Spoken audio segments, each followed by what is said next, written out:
All right, listen up, Spuds. This is Zap Brannigan, master of time, space, and everything else in between. And, oh yeah, winner of this year's Modesty Award. You're listening to USUK with Al and Tom. Your one stop for this sort of thing.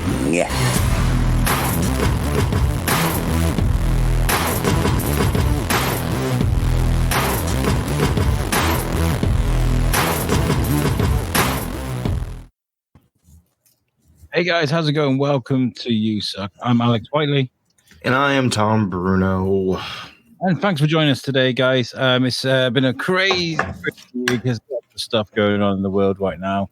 We understand there's probably a lot of anxieties and a lot of people worrying about things going on in the world. But we are here to guide you through the next hour and a half or so to give you a bit of positivity. Let's give you guys something else to think about.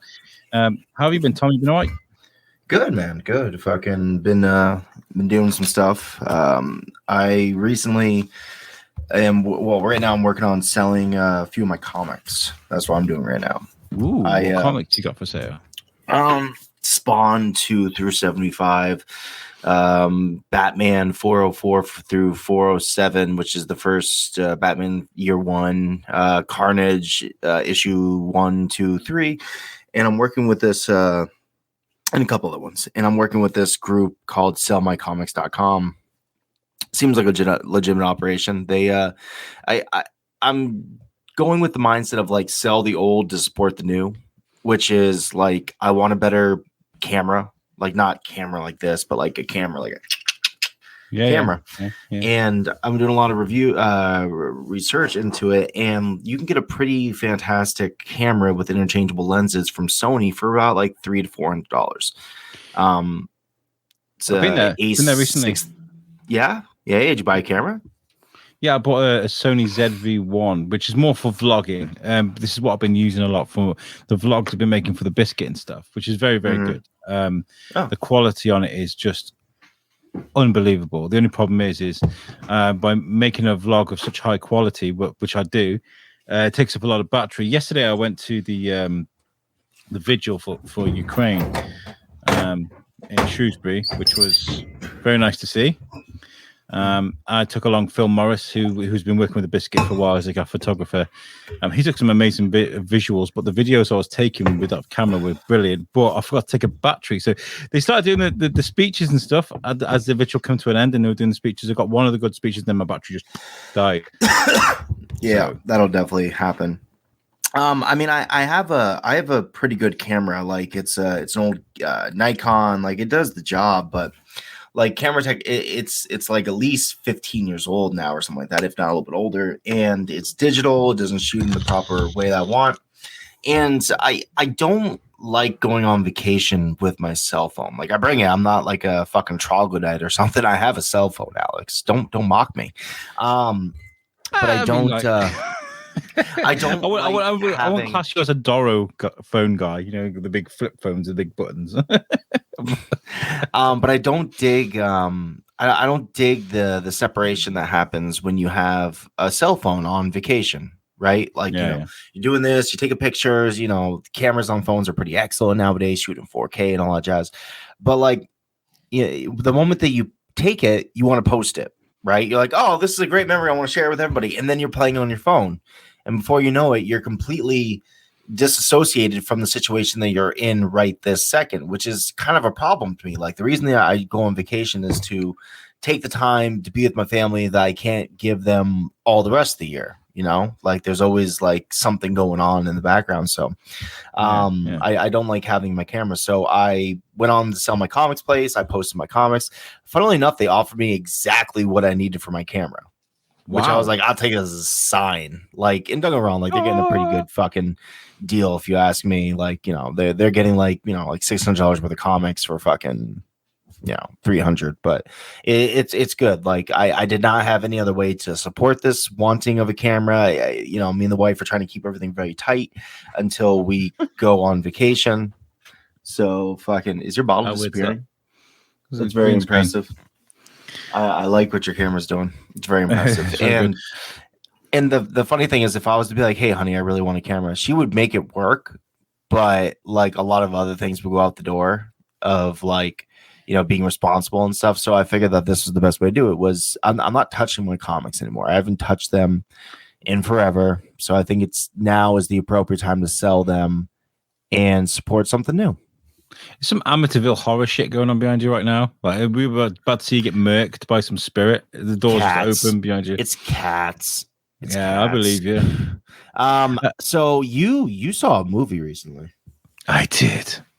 I saw the Batman, which is very lucky. Very lucky. I think it's good. It's exactly what karma is, right? I brought back in Phil Morris to the Biscuit. He's a very talented guy. And we've been spending a bit of time together. And he was like, yo, I've got a spare ticket for the Batman for tonight. He'd organized to go to see the Batman, but then his girlfriend's mom was like, hey, do you want to get together tonight? And he was going to ticket. Girlfriend from Canada. He really just want to go on a date with you. Just doesn't want to admit it yet, Alex. Yeah, well, that's it. Well, no, he couldn't go because he'd organized to go, but his relatively new girlfriend's mom wanted to meet him, so he's kind of like, okay, I won't go. Do you want a ticket? So he gave me a ticket to go and see because I'm broke at the moment. I can't afford. Wait, so he bought a ticket for himself, or he bought a ticket for his girlfriend? This story's both. They were going to go on a date. They were going to go on a date to go and watch it, but like they had to make other plans because he was going to see his her mom. Meet the parents type thing. 2 tickets or 1 ticket? He gave me an adult ticket and a student ticket, but I don't know anybody that's a student. I don't have student ID, so I could only use the one. So I'll give him the money for it when I get paid. But yeah, I went to go and watch it, and it is unbelievable. Unbelievable. I think unbelievable. Ow! I think I got overwhelmed a bit because I've kind of not been purposely not getting excited about it. Yeah. Because nobody is, for obvious reasons. Like Batfleck, a lot of people kind of liked it, a lot of people didn't like it. This is like the first time since a Nolan movie that I've heard nothing but admiration for a Batman movie. It's when they go dark, really dark. I mean the Riddler is just brilliant. It's a bit like Saw. He goes all Saw, and he's got cancer. And he'll just like laugh at the camera and laugh at the camera. He's fucking nuts, and I love that. It's Paul Dano who does it, and he plays a great psychopath. He was in There Will Be Blood, and he was the preacher. Yeah. All right. And I did get emotional, and a tear did pop in my eye, and I can't tell you why until you've seen it, really, because I don't want to spoil it. I want you to have that moment too. And there were a couple of moments where I was like, oh yeah, that's exactly what I needed from a Batman movie, like Colin Farrell. At what point were your pants down? Because I really feel like, that's what I needed with a Batman movie. Oh, Batman. In my mind, or throughout the whole thing. I think throughout the whole movie. The whole thing in my mind. So yeah, it's very good. If you're on the fence about it, and you're doing what I did and purposely not getting excited about it because you've been let down so many times, go and watch this movie. You'll enjoy it. There's a particular moment in it I can't wait to talk to you about, but I can't spoil it. And that is the moment where I kind of teared up. I was like, oh, this is exactly what we've wanted for so long.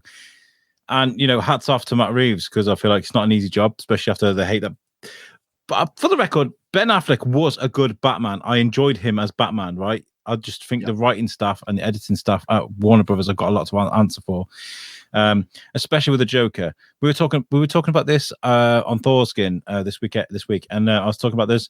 There was a moment in Suicide Squad where like Jared Leto shoots a fucking helicopter down, and it goes down, and he just laughs and he snarls at the camera. Like, I was like, oh, that would have been amazing if we'd have seen more of that Joker.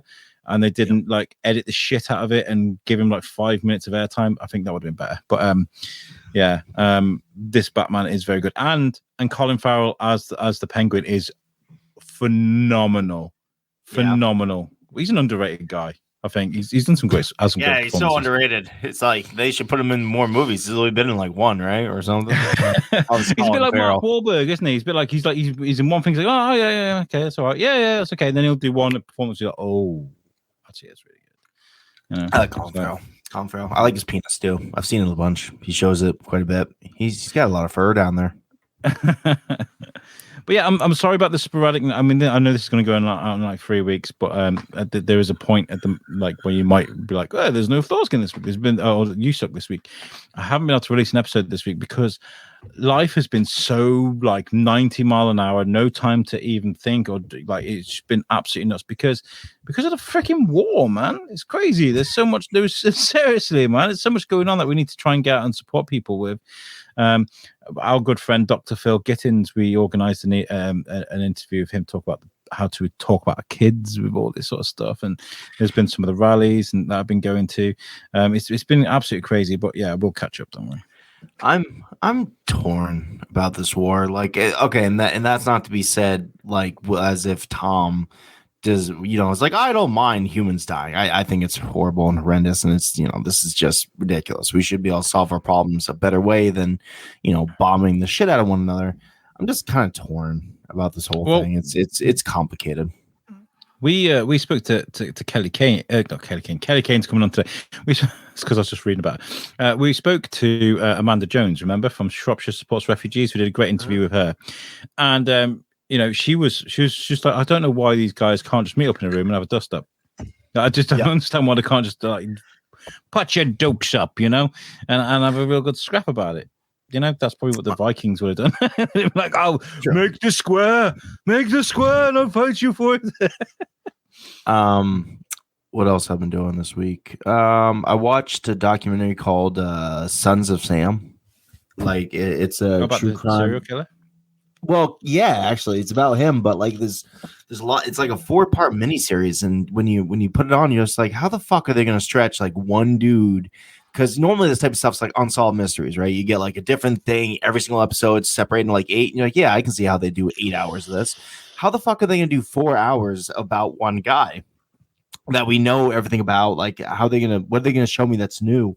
That's going to intrigue me. And they did, man. They really pull out the hat. There's this guy who from day one, he was a journalist for IBM magazine or something, but he traded in his engineering certificates for a journalist badge, and he really started diving deep into the theory that there was more than one killer, and he has a lot of evidence to back it up, a tremendous amount of evidence to back it up. And by the end of the series, you're like, wow, I really think that there was 3 people involved in this. And I don't want to tell you anything in case you happen to watch it, but that's something. I don't like conspiracy theories per se. I'm not a big conspiracy theory guy, but if you give me conspiracy theory with enough plain as day evidence, not something you have to stretch the credibility for, but I mean literally oh, did you happen to see this as well? Or how did you happen to read this? Or did you happen to notice this? That stuff I really can sink my teeth into, because you're like, wow, that actually fits 100%. And why aren't they going after this angle? And what it's very, very cool. So if anyone's got 4 hours to spare and you're a true crime guy, definitely check out the Sons of Sam. You won't regret it. True crime is a funny one for me, because I'm not a big fan of genuinely, I'm not into horror films, violence, these sort of things. But I do watch them, and it's because I'm like, okay, we're going to do this. Let's watch The Nightcrawler. Let's do it. Okay. And I watch it, and I just get hooked. I want to know every angle about it. The Ted Bundy stuff is just the Ted Bundy tapes. Unbelievable. Oh yeah. Unbelievable. That's today's word is unbelievable. Unbelievable. It's one of those things. I was watching the Nazi killing squads. Because you fucker, you knew what you were doing. You're like, oh, World War II, weeks ago, and I was kind of like, I'm not going to do it. I'm not going to do it. I did. I went down my fucking World War II. Tom knows how to press my buttons. He really does. Anyway, so I started watching some of the documentaries and stuff. But the Nazi killing squads was just horrific. One of the most horrific visual, graphic documentaries I've ever seen, and I just couldn't stop watching. I don't know what it is. I think it's the inquisitive nature of human beings, isn't it? You're kind of like, oh my god, there's someone who can do this to me. It's weird. It's weird. But going back to the Batman. What have you showing me here? You going back to camera? I'm showing. Oh yeah, I'm sure it's showing you the camera that I'm in too. Oh yeah, show me. Yeah, I think you got to click on it for me, right? Oh yeah, sorry. All right, that's all good. So this is the camera. It's okay. Don't get me wrong. There's definitely newer, and I'm gonna aim for a much better price than this $998. I'm aiming for like $300. But like I found one in my home state that they were selling for $4. So I was like, hey, would you take 3 for it? Things like that. And there's a couple other ones that are just base models. You can take it back now. It won't let me stop sharing. Stop it. I'm gonna stop get it. Bring me my You're camera. gonna get Kaz to bring you a camera. I don't know. Once again, I like good pictures. I really do. Well, this one I've got is more for videos. I mean, if you look at the pictures that Phil took just yesterday, there's one of me doing my thing there. See, that's an excellent camera. That's my camera. That's my camera. That's your camera? That's an excellent picture. Yeah. Whose camera took the picture of you? I don't know which camera. I think it's a Nikon, but that's our mayor there. That's an excellent camera. And there's one here. Stop Putin. Look at I love the darkness of it all. Stop Putin. Stop pooping. I can't stop pooping. Somebody put stop Putin shooting. And I was like, oh, I mean, come on. Stop Putin shooting. So, yeah, the camera I've got is the ZV-1. ZV-1. All right. Pretty cool. Can you put up the lens? Oh, so it's a point and click. Yeah, but it's a Zeiss lens, so it's like that's all the lens you need, really. And no, that wasn't to like take away from the camera. Point and click cameras. No, because I was like you. I was like, oh, do I need an interchangeable lens? Is this what I need? And I was looking at it. It took me 2 months to find out which camera to get and lots of advice. Well, see, the thing is, like, if I can't end up getting the camera I want, I'm gonna go with the Sony Mark III point and click camera. It has really good reviews, but I'm looking for something that I can get like a slow shutter speed, like a really slow one, so I can take darker pictures, absorb more of that light and stuff. That's what I'm kind of aiming for, because like I like to take pictures all throughout the night, and I think that if I get something that's very print worthy, it'll make me more ambitious to want to like actually transfer my photos. That's my biggest like flaw. One of them is Sony's very good at like doing that though, like the linking up with a phone or linking up with a laptop. They're very good. These are, I mean, like the ZV-1 it's only £700, a lot cheaper than what you got. And these are the stills. That's one of the that's a selfie that I took with that same camera. And this is a shot of Shrewsbury. This is like you can see right far in the distance how far this rally went. So yeah, I don't see any masks on. So what's that all about? No, there's no COVID. Did you not know? Did you not know? COVID doesn't exist anymore. It's gone. What? It didn't exist. It's just gone. That's it. Like nobody's talking about it. Whoa. That's it now. They've removed all the legislations. That's it. No masks. Wow. If you get COVID, take some time off work. That's it. One war and fucking bam, COVID's out the fucking door. Hey, you talk about conspiracy theorists and theories and stuff. That's a lot of conspiracy theorists are saying right now. They're like, well, if COVID was that bad, then why are we still not talking about? Why is it only the war? So it's a good question. I don't know. I'm kind of disappointed that the kids still have to rock masks, even though we have like tests at our beck and call 24/7, but they still have like masks on 24/7. It kind of bums me out. I was like, I haven't worn a mask in ages. You rebel. No, because we don't have to anymore. We've been told we don't have to. So, I mean, I still see them in the stores and stuff. There's the odd person that doesn't understand how masks work. They think they're well protected with their mask and they're doing the right thing. Well, really, about 80% of people in the store aren't wearing them. So really, you're wearing it for no reason. I like the mask just because, like, if I still go into like a really busy section, I like the mask just because, like, I don't like getting colds. And I noticed that the amount of colds I got when I was wearing a mask was decreased by. But Tom, that's because everybody was wearing a mask because nobody was breathing on each other. You are still breathing in people's shit. I don't know how it works actually with a cold. Not true. I still had people spit in my mouth every week, Alex. And I'm telling you, it was the mask that kept me safe.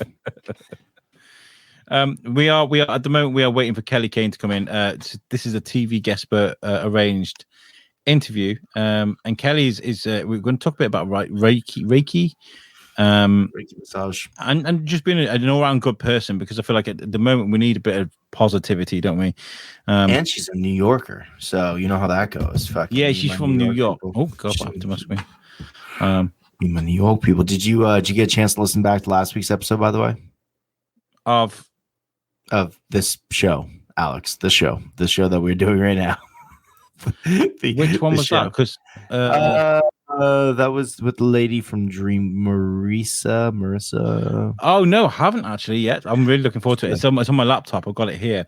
So because I'm falling so behind on my editing tonight, I'm going to literally just edit everything I've got on my laptop. So I'm looking forward to it. Mariah. Yeah, that's the name. That's the name. Do you enjoy speaking to her? Yeah, she's a good time, man. She's a lot of fun. She's. I like it when guests are fun. When you're like just having a conversation, you're like, oh, this conversation can go anywhere. It's still gonna be fun. She was one of those people, just full of like really good energy, and we got to do with a friend of the show, fucking Ian the Emoff, and that was a good time. Has David heard any of my endings of the shows where I refer to him as rabies? Like, I mean, full fledged. Like, I only it does give you shit. I mean, when Moose came on, he was like. David Rabby, and he said his name properly. He's like, "Oh fucking hell, you say my name right." Not unlike Bruno. He goes, "It's fun. I like saying things wrong. It's fun." We do miss you on the weekly show, on the live show. Aww, we do miss you a lot, dear. Have you seen trailers for the new Jurassic Park yet? Yeah, but I'm not holding out. I mean, it does look good. Don't get me wrong. But so did Lost Kingdom via a trailer. Until I watched it, I was like, "What the fuck is this?" Fallen Kingdom, dick. It's Lost World. I don't credit that film at all. It was fine. It was dinosaurs. Didn't you watch the newest like Fast and the Furious or something? No. I've watched Fast and Furious since Fast Five. No, when's the last one they were running down the runway for like an hour? I stopped watching after like. What I have been watching is The Last Kingdom on Netflix, so Vikings and stuff, which is good. Yeah, I love Bernard Cornwell. Right? I love the Sharp book series.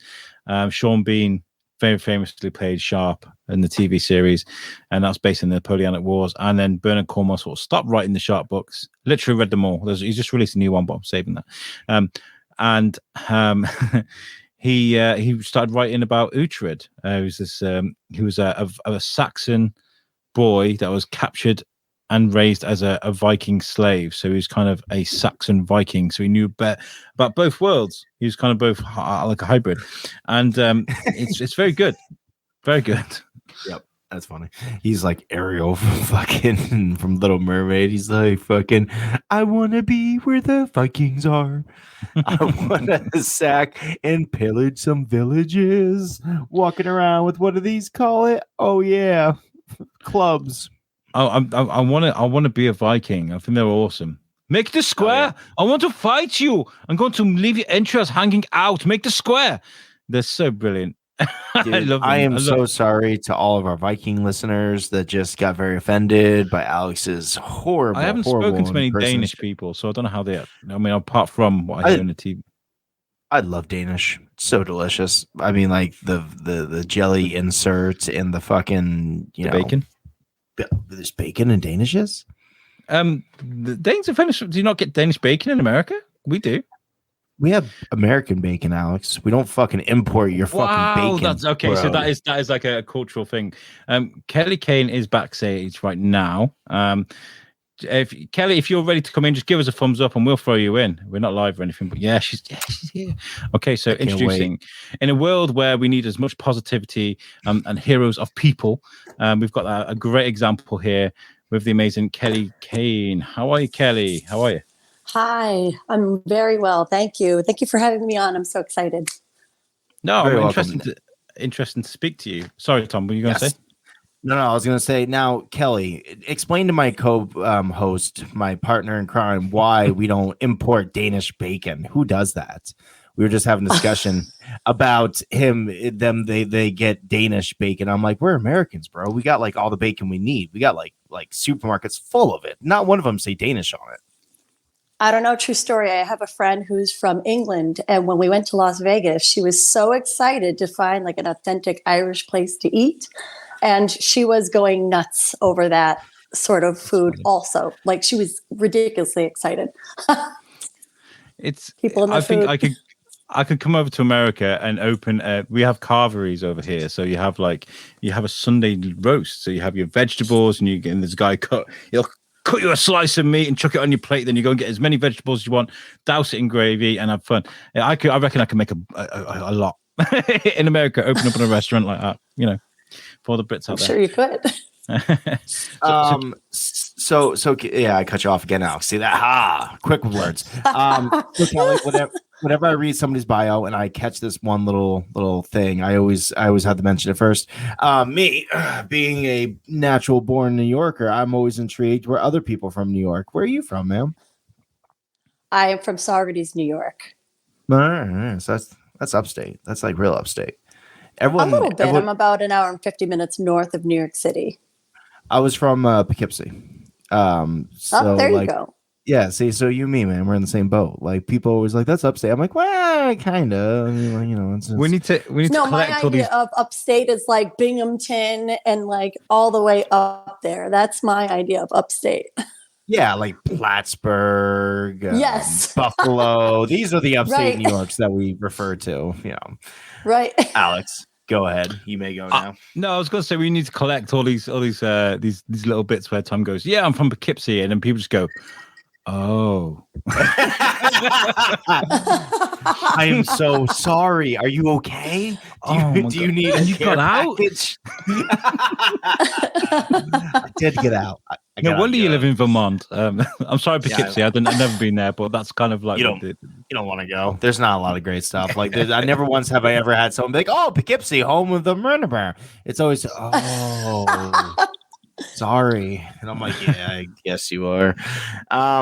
So Kelly, I was reading your bio, and it seems that you like there was a lot of like words in there, kind of like, you know, like angel on earth and things along those. Why were these terms used to describe a person? Don't get me wrong, like as yourself, like don't get me wrong, I can tell just from your positivity that I'm gonna understand very, very quickly why that's the case. But why would this be used? What do you do exactly that makes you so what's the word I'm looking for? Starts with the B. Alex, bail me out. Oh, sorry, I was typing. Thanks. Positive. Thanks, Alex. Positive. Yeah, sure. Yeah. Thanks, nice Alex. That was the word.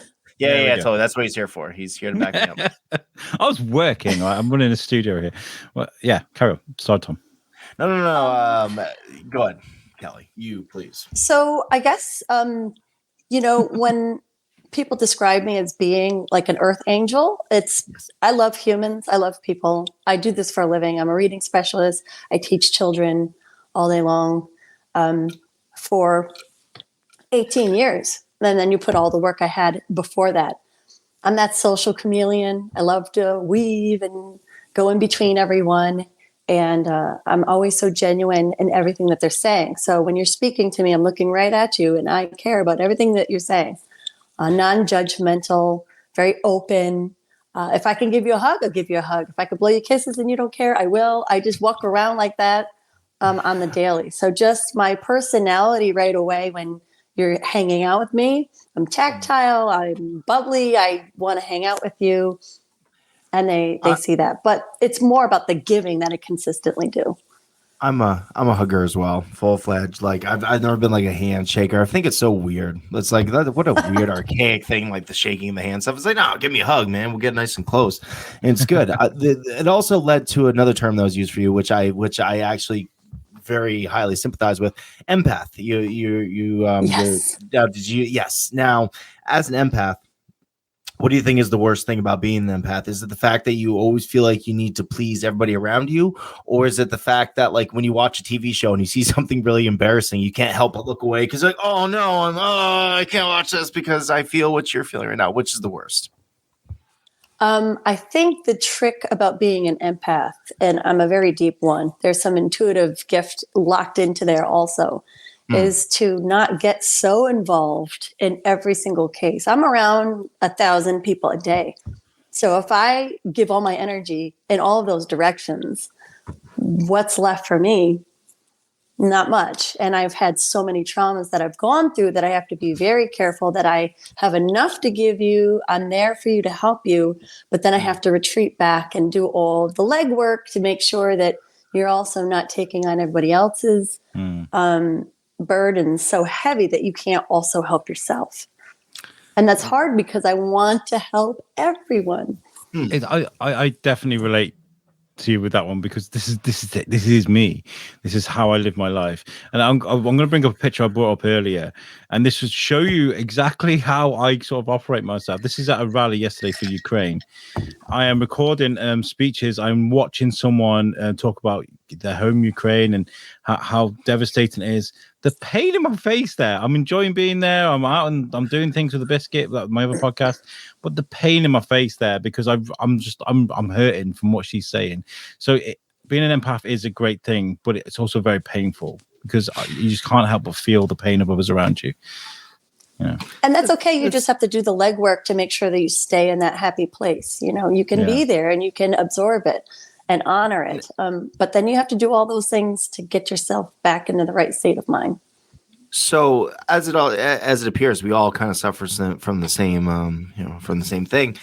Since me and Alex obviously don't know how to cope with such thing, and you have worked, to make this the way that you are, and be like, hey, I still want to be helpful, I still want to be involved, but I know how to take my time and really focus on me as well. What kind of recommendations would you give to people like me and Alex that don't have that knowledge yet and don't have those tools to kind of focus on ourselves as much as we probably should? Well, you have to make sure that you're exposing yourself to the right things on a daily basis. We all want to be happy. We all want to stay in that zone, that feeling, but that's impossible. Life has traumas that is dealt to every single person on the planet. It's part of being a human.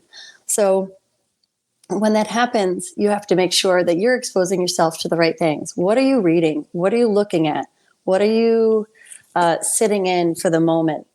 Is there a book that you could read? Can you start a new language? Can you go out and do something? I'm such a people person that I've learned that if you're such an extrovert, sometimes we just talked about this being empathic, you have to be an introvert at some point, or else you're going to have nothing to give. So it's important to spend that time by yourself. But if you spend too much time by yourself, it could also put you in a negative state of mind also. So it's a balance. Yes, I was going to say balance, perfect balance. It's not always easy to do, especially if you are a complete introvert. And what would you say to someone that, maybe suffers from social anxiety and can't balance it out? That's where you do the work internally. So when I had the brain injury, and I couldn't speak, I couldn't use words, I lost handwriting, I couldn't walk, I couldn't hold things, and it was very uncontrolled. And I was in the darkest depression anyone has ever experienced. I lost my personality. I couldn't understand a thing. That really happened. And I had to do neurofeedback to get that back. So while I was in this place of no one could even come close to me and understand, that felt like being a true introvert. You were alone in your own shell, and you can think, but you can't express anything. So I started looking at things spiritually and started doing Reiki or listening to calming music, just reaching out to new people. That's what I did. And if you can't reach out to multiple people, like I'm a social chameleon, I can bounce in anywhere. But if you're not that kind of personality, there's someone online you can connect to. You can listen to them. So you can find those motivational speakers that will speak to you and really hold on to that and keep you in the light. Now, you mentioned brain trauma. What do you mind telling us exactly what happened? Like what led to this? Because I didn't. Yeah, I don't mind at all. Okay, I was like, oh no, she's like, I don't want to talk about it at all. No, I don't. Mind your business, Bruno. Not at all. I mean, that's the whole point of me being here. Is I'm walking proof that is if you keep fighting, if you keep believing, you can get, if not all of it, some of it back. Most of it I got back. But I was hit by a drunk driver in 2014, got a traumatic brain injury. It took me about 4 years to really pull myself out of that. I had 14 specialists that I was working with, neuropsychologists, psychologists, neurologists, like the list just goes down, orthopedic surgeon, PTs. And when I was doing all of that, that was when I started weaving in the Reiki and the spiritual healing, going back to church, I found a shaman and I started studying shamanism and I became a Reiki master. I started doing all of these things, thinking outside the box, because what they were delivering me was not good enough. They were telling me at that time I was mentally disabled and could quite possibly stay that way, and I was not accepting that. So neurofeedback, I did that for 1.5 years. I did cranial sacral therapy. Neurofeedback is where you go and they put the things on your head and you stare at the computer. It teaches the brain how to be better balanced and feedback through tiny sensors that stick to your scalp. For me, it's really frustrating too. I'm going to make you laugh. They put it on, and this is all you're supposed to do is stare at the screen and watch a movie. But have you ever watched a movie streaming and it bumps like 9 million times and you can't watch the movie? How annoying is that? And you're like, I don't even want to watch this movie anymore. That's how it works. A bit like so you're watching the screen, and if your brain does not cooperate and make the right decisions, it cuts off the movie. So all I was doing was getting these glimpses of like movies. Yeah, it was very interesting. Keli, I can't tell you very much about your scans, but you get very angry when buffering happens. I'll tell you that much for free. Look at this spike right here. If you notice, it's way up here, and it's like, yeah, no kidding, get better internet. Jeez. Because I was so frustrated. And, Dr. Zelick would keep telling me, Keli, calm down. Keli, calm down. I think my psychologist referred to me as a wild black beauty one time because he told me it's going to take you 4.5 years to really see what you're left with. And I was pacing around and yelling. And he said, you're like a wild black beauty right now. Settle down. So it wasn't just that. When I was trying to recover from that, which I think I'm doing a pretty good job. But there's still pieces left. I have a 504 plan as a teacher also. So you know how my job is to teach students with special needs. It actually saved me because it made me constantly reinvent myself. So that saved me. Yes. And it also taught me how to use what I was teaching them, compensate. Okay, I can no longer do X, Y, and Z. So I now have to figure out another way to survive. So I used all of those tactics. But I do have a special protection also for that at work. So that was another thing in your bio, actually, was that you've been a special needs kindergarten teacher or just kindergarten teacher? I don't want to label you the wrong way or say the wrong description. Well, I'm a reading specialist, so yes. I do work with kids with 504s, kids who just need an extra little bit of TLC, and I put them back for a couple months. But I also work inside the rooms that have multiple people in there and have severe needs also. It was a saving grace. I mean, to work with them and really understand the job before I got hit is the reason I can do what I do now. That experience saved my life. Fantastic. So at what point in your life were you like, I want to teach kids, or were kids always like something you knew you wanted to kind of like educate the young? Did you what brought upon this, want or need to educate the youth? Well, I always loved school. I mean, even when I was in kindergarten and first grade, I used to line up all my stuffed animals and teach them and correct their papers and throw them back at them and you have to fix it. I was doing that with stuffed animals from a very early age. So I kind of knew I was going to be in there. I didn't know how. I actually started out as a voice major. So I thought I was going to teach music. And then I switched to Spanish. I thought I was going to teach Spanish. And then I switched to just education, pre-K 6. So I do have that certification. And I was always afraid of teaching reading. That's the funniest thing. I was always afraid of it. I was like, I'm not going to be good enough. And then I ended up being a reading specialist. Go figure. And it was the best decision ever. But all these little pieces got me there. I think that's what bothered me the most. It's really beautiful, this symbiotic relationship you have with learning yourself to project yourself and teaching others to project themselves too. It's a very nice. Would you say it's a symbiotic thing? Oh, absolutely. I like the word. It is the definition of why I survived. When you work around young children, there's no biases. It's pure. It is just constantly pure love.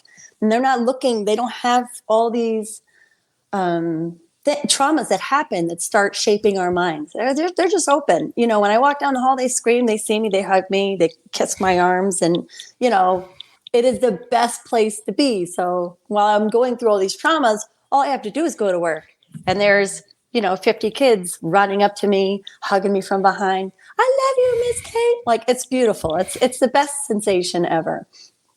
I quickly found that, like prior to COVID, if you'd be like, oh, teachers, be like, oh man, teachers are the best. But nothing teaches you appreciation for educators like yourself more so than when you have to put on the big boy pants or big girl pants and try doing yourself. And that's when I learned that I'm just the worst teacher ever. I have no patience. We all learned that during the pandemic. Oh God, it was just such a horrible thing. Is that something that really comes along with it? Is patience something you really need to learn, or do you feel that some people are just born with like the patience like yourself that you can just push through and get these kids to actually learn what you're trying to teach them, when kids inherently don't want to sit still and learn? They want to do whatever they want to do. I have a lot of patience. But that also was a key factor in when I was going through all these traumas, because I wasn't just hit by a drunk driver. Then my parents were dying at the same time, and they were in and out of the hospital. They died 36 hours apart, actually, in June 14th, 2020 and June 16th, 2020. I had just taken my mom home for home hospice. And on day 11, we got a phone call that my father fell and slipped, and he passed away before my mother. So even though I had that traumatic news, I had to hold her hand and still guide her out. And that was a whole big piece of this spiritual journey for me also. I was trying to heal myself, and I was trying to learn Reiki because my mother knew she was dying. She had a lot of health problems, and I was able to hold her hand. So she was holding my hand, trying to bring me back. And then I had to turn around and hold her hand and let her go and guide her out. I'm very sorry for your loss, but I got to say, there's something inherently beautiful about those stories. When you hear about a relationship that's so strong that when they reach a certain age and one of them passes, that they can't, live without the other. So they just go pretty shortly after the other one. I really feel like that's such a beautiful story. I mean, honestly, a horrendous thing because nobody wants to lose anyone, but just, inherently beautiful. Yeah, that it was a very difficult thing to hear and go through. Obviously, becoming an infant orphan like that is shocking for anyone. But I know he would not, he didn't want to be here without her. That was that. Yeah. It was just when I had to put my mom in the nursing home, he sat there for so long every day. Every day I got phone calls, and they're like, either admit him or start paying for his food. So I literally had to write checks so he could eat with my mother every day. Oh man! Wow, he would not leave her. My a friend I had growing up, he got in an accident and he was in a wheelchair.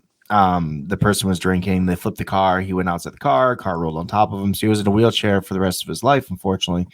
And he passed away due to some medical complications. He had kidney stones, and they shut him down. He died, and his grandmother loved him. Like Brad was her world. Like even when he got in the accident, she was coming by every single day, bringing him things that makes him happy, banana chips, new movie, whatever it would be, and always just visiting and talking with him. So after she lost Brad, she went in for a very minor surgery. Like she was getting something done on her leg. And don't get me wrong, she was an older lady with some health issues, but she went in, she had a picture of Brad with her when she got the operation, and she passed away during a very minor operation.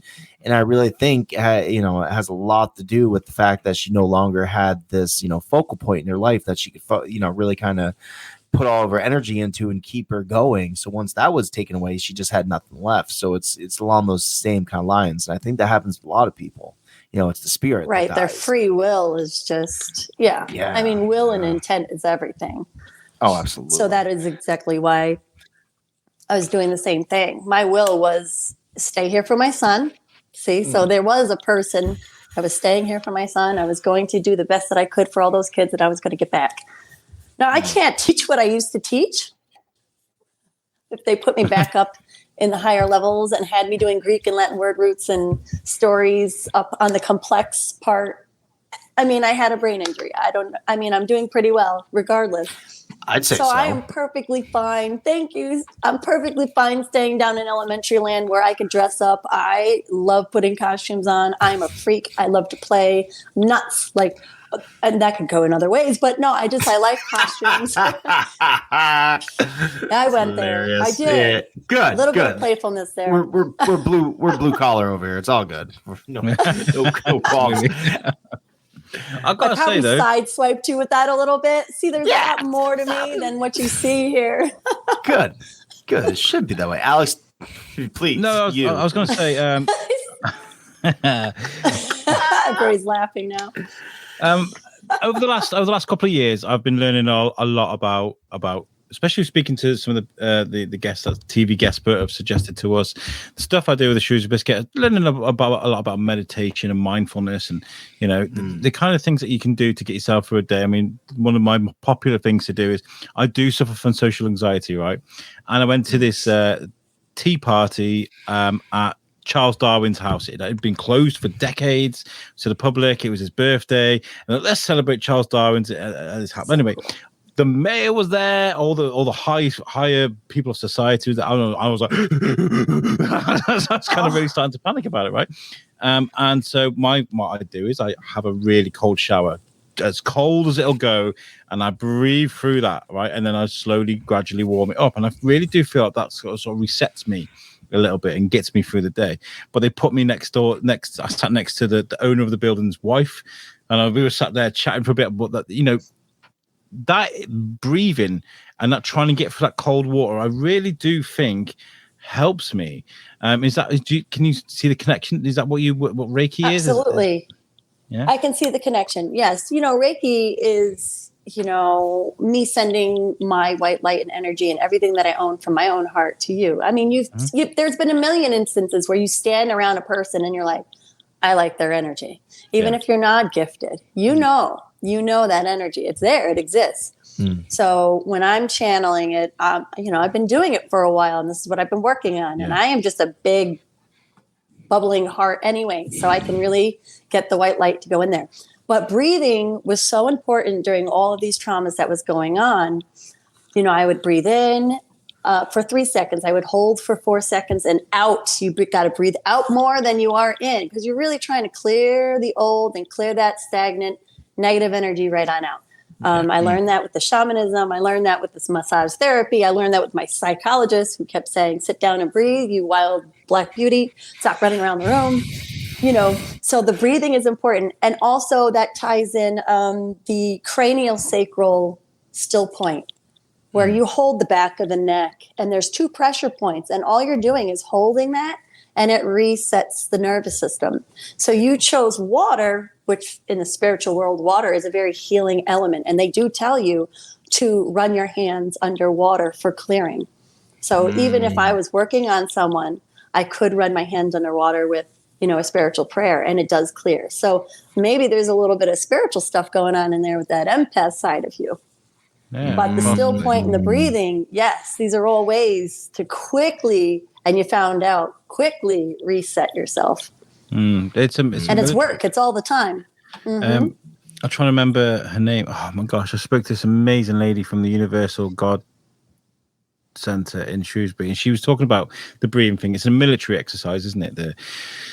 And breathing out, and it kind of resets you if you're feeling angry, if you're feeling sad, if you're feeling scared, especially if you're about to go into battle, or if you're feeling anxiety. Yeah, it's very well practiced, and it works. It really does work.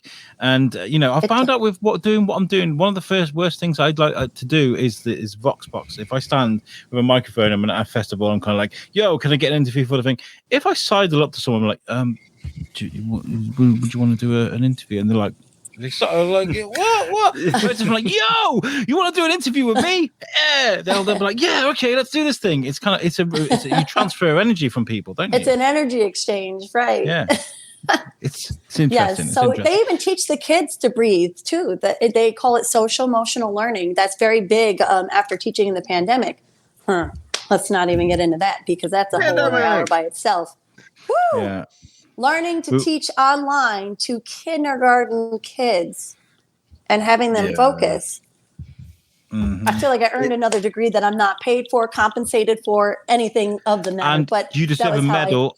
along with all the other teachers across the world as well. Like, honestly, people aren't talking about the anxieties, the depressions, the problems that teachers have dealt with mentally over the last 2 years. They've been through the rigmarole. They've been through it all. Closing school, opening school, online learning, offline learning, masks, no masks, sanitize, don't sanitize. It's just an absolute mess. So any teacher out there that's been through this. We were the last ones that just got forgotten about, where everybody was starting to drop masks and everything. We were still being sent home left and right. Because with kindergartners and those young elementary students, they didn't get vaccinated. And I don't, if you did or did not get vaccinated, it doesn't matter to me. I don't have a decision either way. But COVID was real and it was there. But for the little kids, they all did not have this vaccination. So we were coming in and it was still very contaminated. It's better now. I don't know if you guys are finding the same. Funnily enough, Alex was just really talking about Shrewsbury and how they were at the Ukrainian rally, and I was like, "Wow, I don't see a single mask." He's like, "Oh yeah, they lifted all the bans and all that type of stuff." No masks. Yeah, no masks. It's good though, because I feel like a lot of people are kind of with it. I like the idea of getting back to normal. I don't mind the vaccinations personally. I find it very strange how well they kind of indoctrinated the kids though, because before I even really have a thought on whether or not I should get my kids vaccinated for COVID yet, all of them are already asking me if they can get vaccinated. They're like, when are we going to get vaccinated? I was like, I don't know yet. Like, I really kind of want to wait it out. Like, you guys are still wearing masks. It's not like, we're not doing, they're still doing that in school. So I'm like, maybe when they stop doing that, that's when I would kind of be a little more comfortable giving you a vaccination at that point. But I don't know. I found it very strange how quickly kids were hip to the idea. Like, if you think about us, like the first question we always asked as a kid is like, "Oh, we're not getting a shot, are we?" But now kids are like, "Oh, we're getting a shot, right?" It's a strange thing, right? It is scary. I have a 14-year-old. I don't know how old your kids are, but he was 11, asking. He was proactively 8, and 7, so they're still pretty young. Yeah, they're young. They're young. Oh, you got a handful there. I do. Not as much as some people. Alex Whiteley. Alex loves kids. No, but like kids are so innocent, and to a certain point. My 7-year-old, my youngest, my 7-year-old, he turned to me and he was like, I don't want that to be a war, Daddy, in the car. And I was like, how do I deal with this situation? How do I speak to it? And we did. I think we need to get him on USUK actually, Tom. But with the Shrewsbury Biscuit podcast is the local show I do. I got Dr. Phil Gittins on to talk about how we can talk about these things, because we're all dealing with this anxiety. We're all scared. How do we talk about our kids and not fill them with the fear of God? You know what I mean? Like, so right. It's a difficult situation. And I guess as a teacher during COVID, during this war thing, I mean, there's been so much trauma over the last 5 years or so for kids to deal with. So dealing with that, plus the traumas that you've been dealing with, you've been through the rigmarole. Do you know what I mean? Oh wait, we're gonna pile on my recent divorce. Yeah, totally. Let's do that too. Why not? Let's just bring that in this too. Throw it in there. Oh, yeah. And there are so many other things that came in that I would hold you up for the entire day. But here's the key. I mean, if you hung out with me and we were having drinks somewhere and having a great old time, you wouldn't know that I've been through all of that. Are we doing this? Where are we going? Have you got a recommendation for a bar? Let's go. Let's do this. Let's do this. I don't like bars. I prefer my house. I'm very extrovert. It's very funny. Well, I am pretty good. We're going to go get some cocktails. Okay, I will Kelly. stay at home. Thank you, Alex. I'll stay at home and I won't do very much. I'll watch documentaries about true crime. It'll be fine. I am pretty good about that because I give a lot of my, going back to what we're saying like a while ago. I am fairly good about like the podcast. The podcast thing, I've always been like a social butterfly as it is. That's one of the things that Alex kind of picked me out from like all the mosquito. Yeah, a little bit everywhere. But so when I'm out doing my job, I'm talking to people 24/7. I'm like really kind of getting engaged in the stories. But the moment I get home, like I'm very introverted because I don't like want to go anywhere else per se. Like I still go places, but like generally speaking, I'm not like go out to a restaurant guy. I'm like, that type of stuff at all. So I feel like that is very important to kind of like, retain some of that energy, because like you were saying so poignantly earlier, Kelly, it's if you give it all, what do you have left for yourself? And if you don't have anything left for yourself, how are you supposed to deal with the smallest of things that come up? You're like, I've already given out all my energy this week, thank you, I can't deal with this one. Gas prices, right? By the way, Alex, what's your gas up to right now? It's going up here as well. It's going up here as well. Yeah. What's the highest gas price right now? I did see it's like £1.70, which I'll do the hold on. Yeah, translation. I don't understand that pound sterling. Confusing. But no, I pay a lot in gas. Yeah, dude, gas expensive. I drive 2 hours a day just to be able to teach, so I pay a lot of gas. Really? Yeah. You drive 2 hours? Yes. Is that like traffic drive, or is that like you drive like? It's really like back road country. All right, now you speak my language. It's $2.25. That's $2.25. It's $2.20. Why is your gas so cheap? I know we're paying over $3 something up here. Yeah, it's like $3.50, $3.40. It's like $4.06 or something at the highest point up here. What is that all about? Why are you getting such cheap gas? Well, to be fair, you guys are like, we're going to drive for like 8 hours down a straight line. Yeah. We're nipping out for 40 minutes. Like, our gas should be cheaper. We use more of it, Alex. What's this all about? Truth. Oh. So, Kelly, you've been through this incredible journey of having your gifts taken away from you and having to work back to get them. And not only that, you seem to have found you've been able to center yourself, which is really a gift. How are you going to try and help other people sort of learn from your experiences? Oh, I had to have the universe give me a lot of signs and a lot of feet on my behind to come out and talk, because I'm sharing briefly what I've been through, but I started to write a chapter about a book that's on pause. Somebody asked me to do a chapter. I wrote it and I turned it in, and it's kind of, it's in still, just waiting to see what's happening with that. But I've been nudged to write a book in its entirety, because the dark places that I went, they're dark to the point where when I wrote it, it was so hard to continue that I had to go away for 3 months. And when I came back, a little bit of the luxury sometimes is with a brain injury. If it's really traumatic, living with PTSD, you just cut it. Like you erase it, you walk, you're done. I've learned. Leave it behind, because you can't carry everything with you. So, but when I sat back down to reread and try and add more, I would be in just as much shock as I was the first time when I wrote it. So it's this duck and weave approach of trying to tell people what actually happened. And it's a lot. I felt like people are going to judge me. I don't want people to look at me and be like, oh, she went through that, and can't look at me for who I really became now. So I had to get rid of that. I had to get out of my own way. And I only recently started doing that. I can't lie. It was really just after the pandemic ended, my parents died, I got a divorce. I mean, really, I was thinking there's not much more that can happen, right? Like I've already been through more than 5 people's lifetimes of traumas. And then I will go there. As soon as you say no more can happen, right? And I'm in the hot tub right before Thanksgiving, and I'm coming into the kitchen. I'm like, yeah, I had some me time recharging. And I look down, and there's my cat on the floor gasping for air. And I don't know what happened. No. And I'm holding him, and I'm trying to be a vet, which I failed. He died in my arms, taking his last little breath, looking at me. And I went from 0 to 100 and just collapsed on the floor. And it was the loudest I had cried, more than when I lost my parents, more than when I had the injury, because it was just like that last straw that broke the camel's back, so to speak. And that was really hard to come out of. So it's always animals that bringing it all out, because they're just so innocent of creatures, they count on us for everything. We feed them, we house them, we clean up their poop. They're like never ending babies. So it's just this thing about having pets die that's so much more inherently sad than just people, which don't get me wrong, it's very, very sad. Losing a loved one is like the saddest thing you can do. But like our cat, we have this cat that we rescued so long ago, when me and my wife first got together, when we were first dating at our first apartment.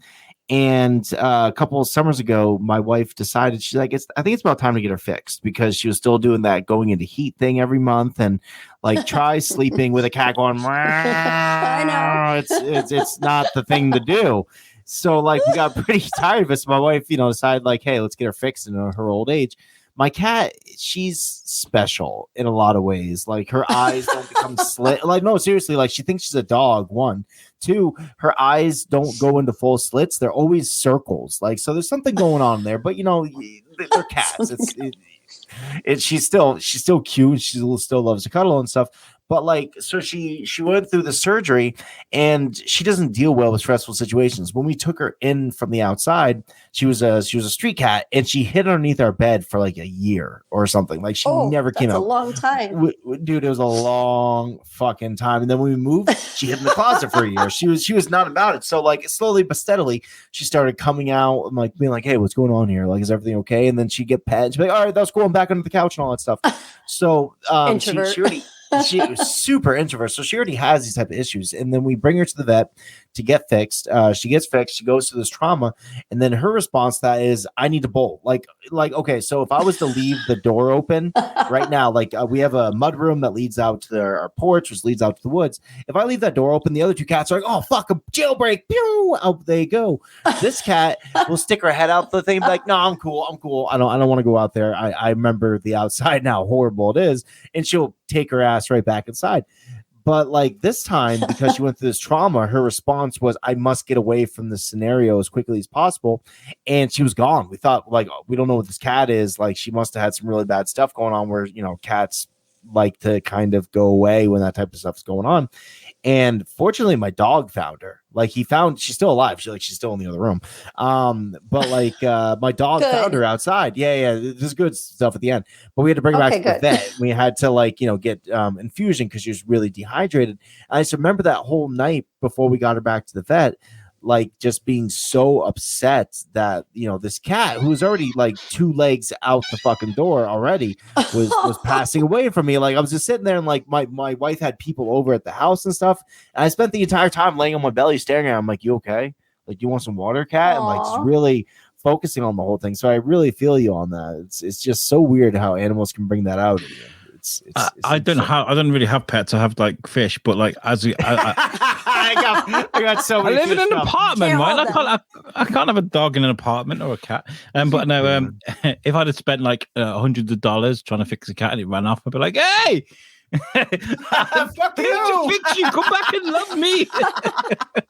Well, I had 2 100-pound dogs, and during the divorce, they were like split.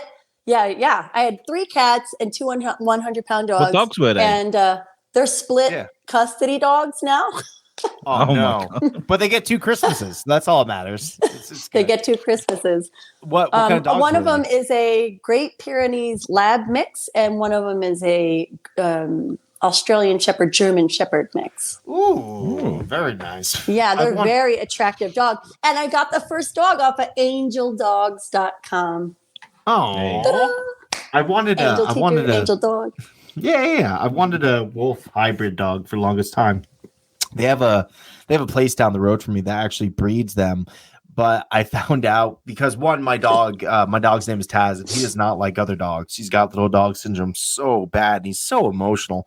Like this animal gets up in my bed, which is fine. Like I love the love. I'm sitting here and be like, "Oh, this dog loves me too much," but my dog loves me.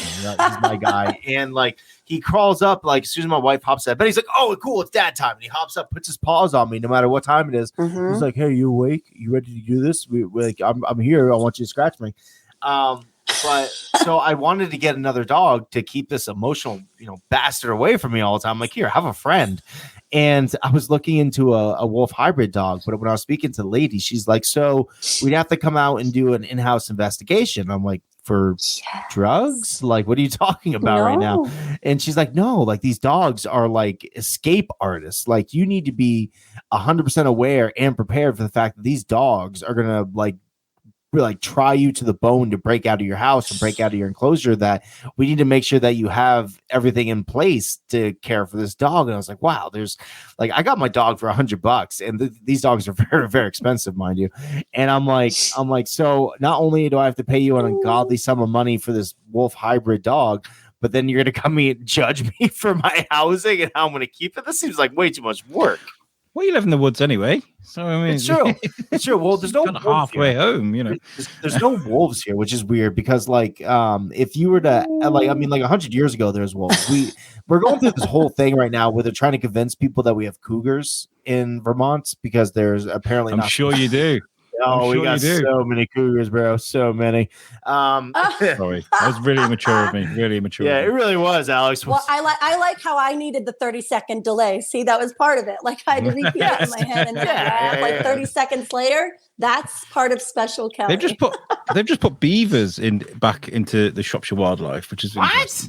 Yeah, why? Reintroduced because we did have beavers, but they were like hunted into extinction. So they were like, "Yeah, have more beavers." So they chucked them into Shropshire Wildlife, and just like, let's see what happens. They're just pitching them over the fence. They're like, "Here, there's another beaver. There's another beaver." We do have beavers in the Shropshire Wildlife right now, which is crazy. What I wanted to talk to you about, Kelly, is about healing. It was about helping people through trauma and doing what you've been learning to do.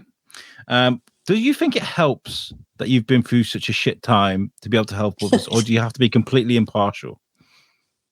No, I definitely think it helps that I've been through such a shit time. Like, it definitely helps. Yeah. I mean, because, and that's part of the whole flexibility, which is weird how the universe works. Because if I didn't have all of those different types of traumas, you know, I could talk to you, Alex, for an hour, and maybe you and I have the same trauma and I can offer advice on that. But I could talk to Tom and maybe his trauma is completely different and I can still relate because, I also went through that as well. And here's what I did during that time. So I definitely give different advice to people, so much so that I'm so involved on the spiritual world that I'm friends with very powerful mediums who are in service and whatever. My connection is pretty strong on that side too. So when my friends will call me and they'll say, you know what, I'm feeling like I want to talk to somebody. Who do you think I should talk to?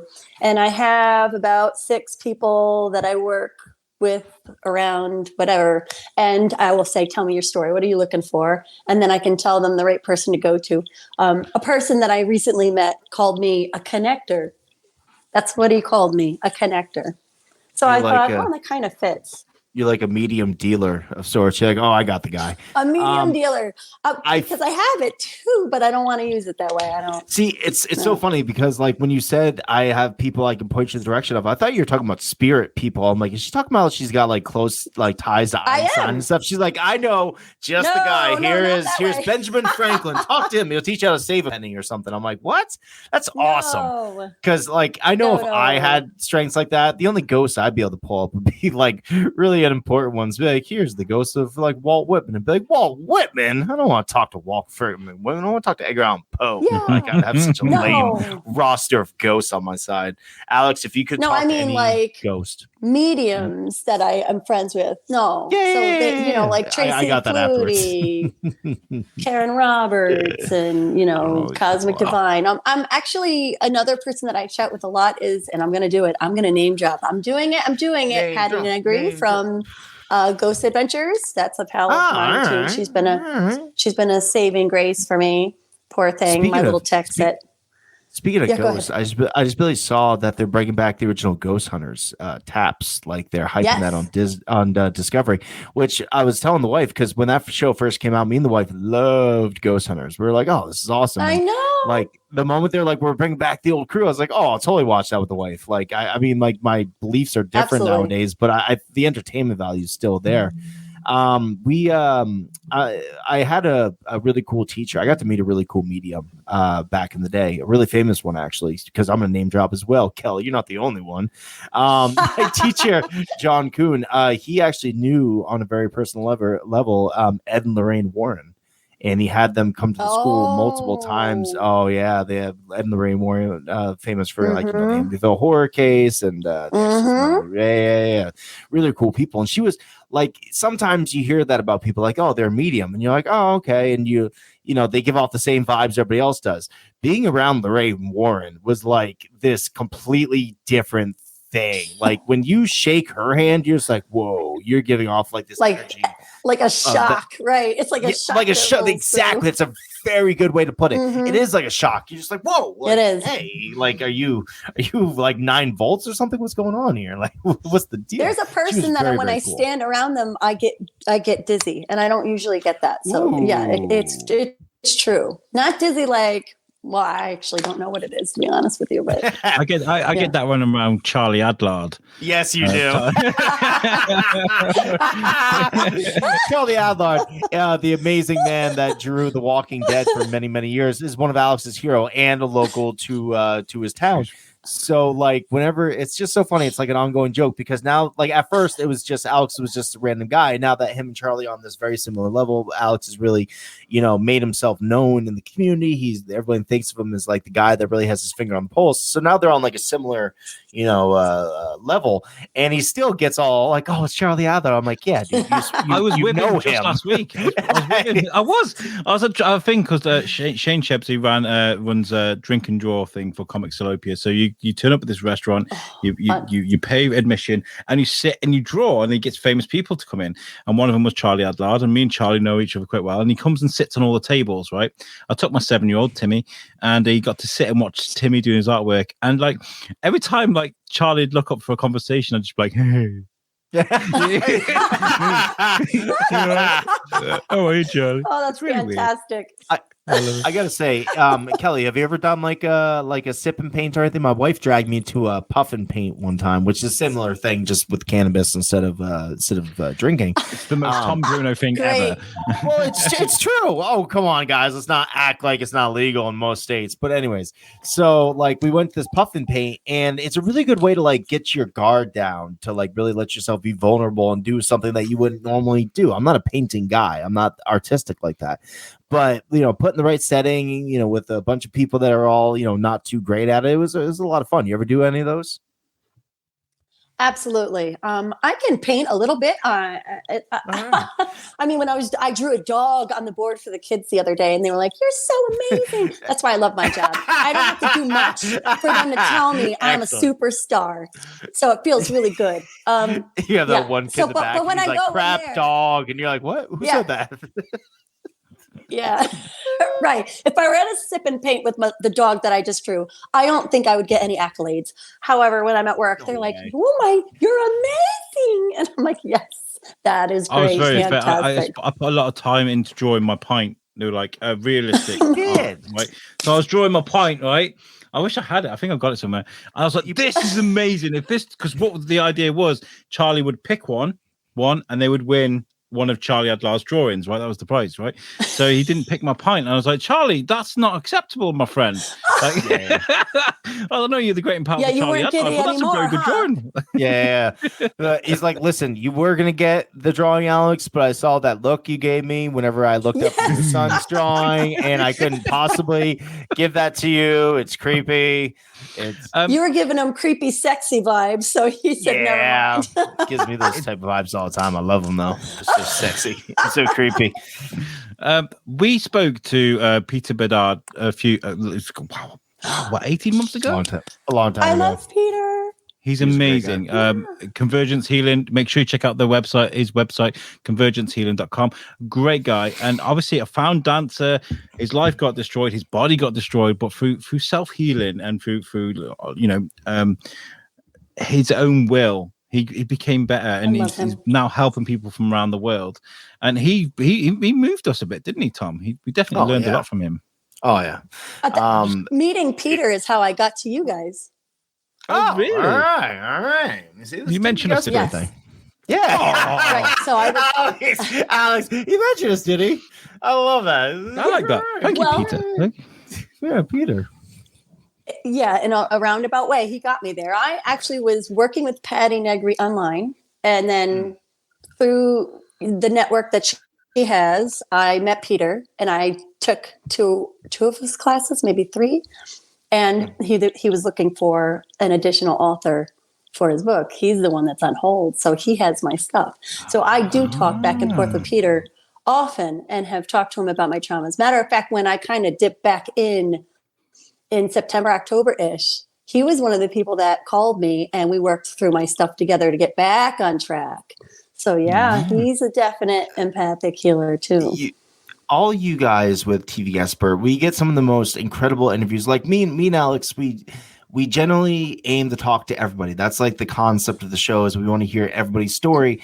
And it seems when we schedule people, we tend to go for like, you know, the same kind of thing. It's always somebody that's a writer, somebody that's like a movie person, somebody that's, you know, involved in something that we're really familiar with. It's always TV Guestpert that really pushes our comfort level when it comes to interviews, and we love these interviews the best. Who was the doctor that we interviewed, Alex? Joanna Dodd Massey.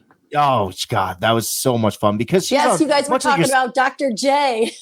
Yeah, she is so much fun. Much like yourself, Kelly, where it's like, you know, we don't have the same experiences that you do by any stretch of the imagination. We are not you, you are not us.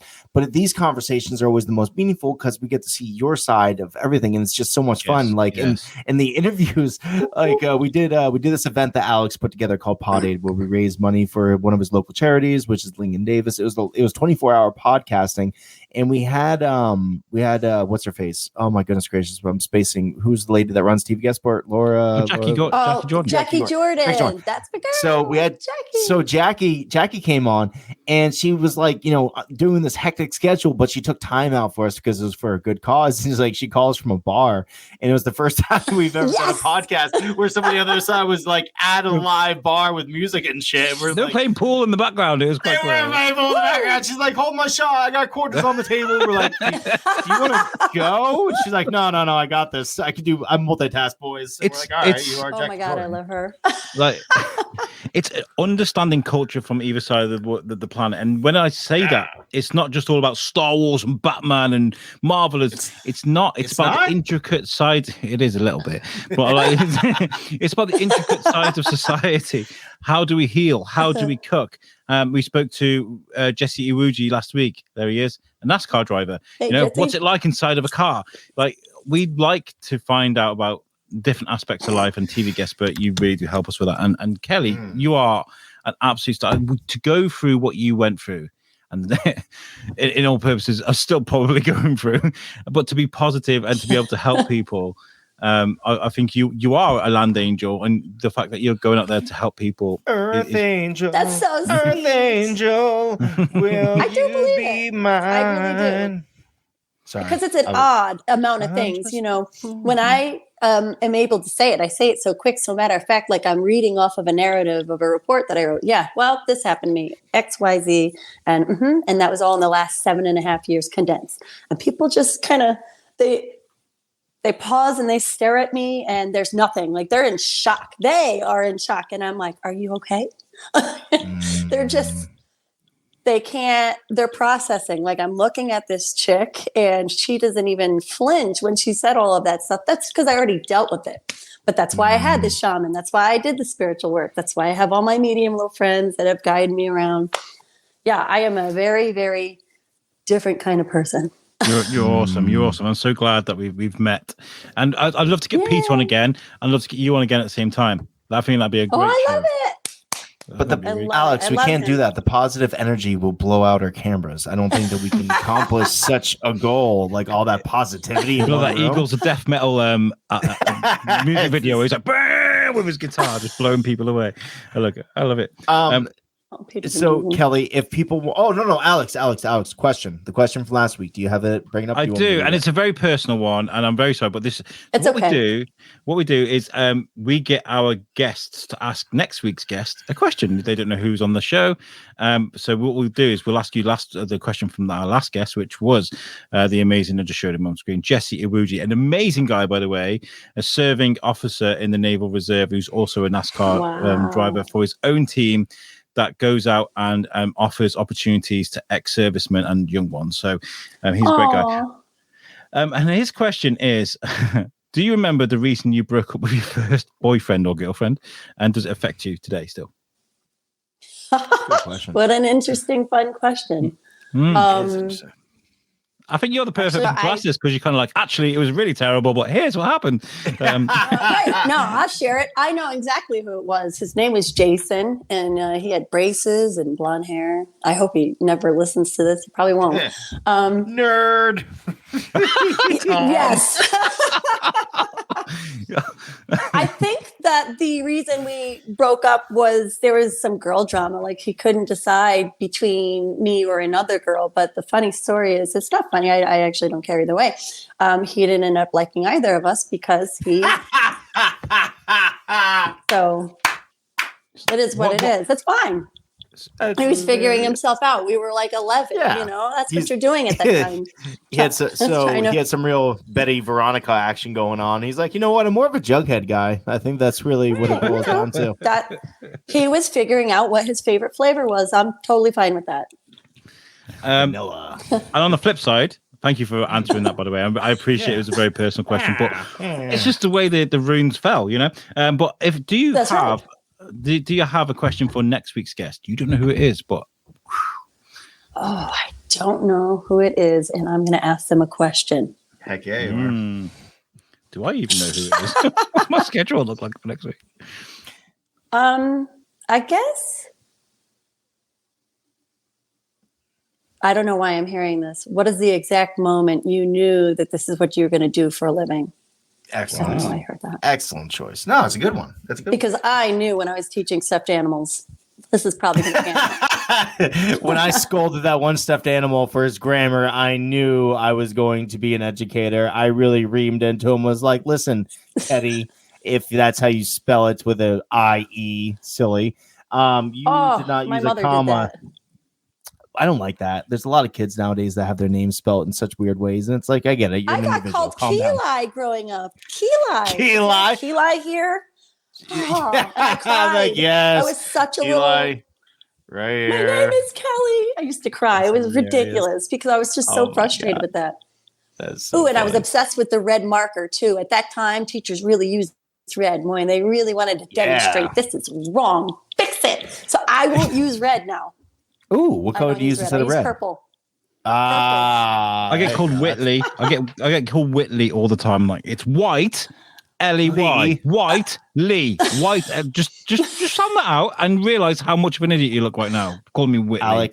Alex was going to change his last name a while ago, and it was going to be his wife's last name, which was Sanchez. And I was like, that is the greatest name ever, Alex Sanchez. I really did mess up. I feel like we should have messed up so bad. Keli, I gotta say, you are a delight. Your positive energy is something that everybody should really kind of strive for. It's just one of those things that we don't have enough, especially in these troubling times. Like, this is, the underlying fact is we have a lot going on in the world right now, and a lot of people really should be looking towards people like yourself to kind of learn how to cope and deal and how to put forth better energy than they're taking in. Because if it's all negative all the time, we're never going to have like any, growth anymore as a species. So I got to say, thank you for being you. Oh, thank you so much. I'm just trying to help and do my job. So this is your time to put yourself out there more so than you already have. Where can people follow you? Where can they catch up on you? Where can they, is your book out yet, or is it still being written? That's on hold. And so I have kind of two things. I'm working with Peter. That's on hold. And I will be doing something on my own, which people are pushing me to start working on that. You can find me on Instagram mostly. So that's Angel Teacher, ANGEL and _TCHR. And I actually have a ring that says Angel Teacher. Also, I did that as a joke that I was an Earth Angel teaching children. Little did I know, as things were unfolding, I ended up being an angel to help my mom exit out. I ended up being an angel to survive traumas. I ended up being an angel to try and teach others. So yeah, there I am. You can find me there. I like it. Fantastic. Yeah, I joined the dating scene again. And so some people found me on Tinder and started contacting me on Instagram. What? Yeah. What? Oh my goodness. There, I threw myself out there. Good. It's good. I've been with my wife for 16 years, and I never, fortunately I never have to think about that scene of it all, but it really tells me something that you're after, being with your husband and having this horrible thing happen, that you're able to put yourself back out there. It's good. It's important to do that. I'll have to see if I can hook you over a nice English bloke, more sophisticated. Gotta reinvent yourself. Have to keep it going. You got it. Madonna did it. Now she talks with a weird accent. It's hilarious. My rooster. Okay, so we have to pimp our own stuff. Yes, hey guys, if you like this show, this is USUK, part of the USUK network.com, and that is our home and hub for everything that is us. We have this show, USUK, with me and Alex Whitesley. We get together every single week and we talk to different people. We have interviews. We have a grand old time. Last week, I was not part of that episode. I was at work and not in a good place. And Alex did, the best work with Mr. George Lugo, friend of the show. And they interviewed a NASCAR driver. It's a lot of fun. So definitely keep your eyes. Jesse Wuji, there he is again. Whoop. Yeah, there he is. Without Tom Bruno, he wasn't there. But that's okay though, because it was a fantastic episode. So keep your eyes peeled for that. We also have Thor's Kin podcast, which is the weekly live show. It is done with Moose Cooper, David Robbies, and Mr. Alex Wheatley. He's gonna every single week. They get together. They have a lot of fun. They talk about lots of good banter. They also play Butt Chug Island, which is Room 101 for all those British people out there. And on Butt Chug Island, what they do is they debate about what should be dropped onto Butt Chug Island and never to return. There are such got 1 week left of that. One week left. Why? Yeah, we're doing it. We're going to do it. Well, we thought we'd get too samey if we did it all the time every week. So it's the 10th week. So we're gonna kill Butcher Garland for. Moose has got. Can we share a video of Moose explaining? Can we be able to share that just for a second? Okay, here we go. This is Moose explaining why. What year after season 8 did World War II? Oh, wrong video.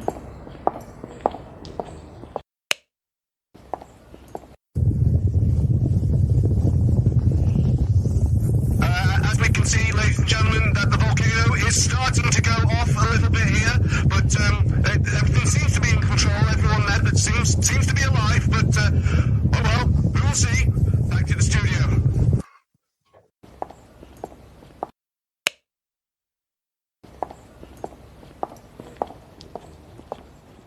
Well, wow. That volcano is getting full. It's getting full. It is. That's like brimming. That is. I thought you said rimming then. Yeah, it's rimming. I haven't updated last week's figure, the graphic, but we threw 4 more things into the island last week. It is getting more and more full. I forget how far we are on that show. I'm so sorry, Kelly. Yeah, how dare you? He's like back on the dating scene. No, I just went to Salem, Massachusetts, and if you ask my friend that I was hanging out with, I needed a leash. She should have put it on. She told me she was going to put it on. She didn't. So there's many facets to this girl. It's okay. So there's that, which this will be last week about Chug Island. And if you look at our website, you're like, wow, those guys over at USUK, they are the most amazing website designers in the world. You can't give us the credit. Give the credit to the people that actually built the website, weborchard.com. WebOrchard.com, guys, they are a website building business. That's what they do. They don't sell you cookies and cream pies and things along those lines, or rim jobs, apparently. They sell you a website, and it's a functional website. Whether you have yourself an OnlyFans, an Etsy, whatever it is you're trying to do to present yourself on the interwebs, you need yourself a website. You need yourself a home and hub, and don't look any farther than Web Orchard. Don't go to like some place where they say, build your own website. Do you have time to build a website? I don't think so. Nobody does. So leave it in the hands of the good people at weborchard.com. Fantastic. Thank you so much, Kelly, for joining us. Thank you, TV Guestpert. No, it's been amazing. Seriously, TV Guestpert, keep sending guests to us. We did have a bit of a break for a while, so we didn't get as many Guestperts on the show, but we're back now, so we can continue this thing. Keli, we'll get you back on again sometime when all the work you've been doing is out there. We'll get you on with Peter. I'd love that, genuinely. All right, thank you. Right, this has been USUK. I've been Alex Whiteley, and I am Tom Bruno. And we will catch you guys next week. Thank you very much for joining us. Stick around, Keli. We'll have a chat after this. Peace out, guys. All right, listen up, Spuds. This is Zap Brannigan, master of time, space, and everything else in between. And, winner of this year's Modesty Award. You're listening to USUK with Al and Tom. Your one stop for this sort of thing.